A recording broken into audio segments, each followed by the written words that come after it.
మీరు ట్రైన్లో ఎక్కువగా ప్రయాణం చేస్తుంటారా? అయితే ప్లాట్‌ఫామ్ పై ఉండే యెల్లో కలర్ లైన్‌ను ఎప్పుడైనా గమనించారా? ఇండియాలో ఆల్మోస్ట్ ఏ రైల్వే ప్లాట్‌ఫామ్ చూసినా ఈ యెల్లో కలర్ లైన్ ఉంటుంది. ట్రైన్ ట్రాక్ మీదకి వచ్చినప్పుడు యెల్లో లైన్ దాటి నిల్చోకూడదు. లేదంటే రైలు వచ్చినప్పుడు రైలు కింద పడిపోయే అవకాశం ఉంటుంది. నిజానికి బెలోనీ ఫార్ములా ప్రకారం రైల్వే ప్లాట్‌ఫామ్ పై ఈ యెల్లో లైన్ ఏర్పాటు చేస్తారు.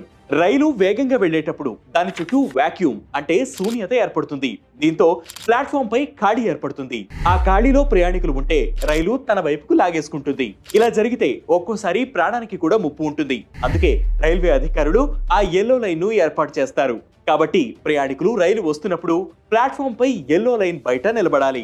రైల్వే ప్లాట్‌ఫామ్లపై రూల్స్ ఉల్లంఘిస్తే ప్రయాణికులకు ఫైన్ వేస్తారనేది తెలిసిందే. అలాగే ఈ యెల్లో లైన్ దాటినప్పుడు కూడా 500 రూపాయల వరకు ఫైన్ విధించే అవకాశం ఉంటుంది. ఇంట్రెస్టింగ్ గా ఉంది.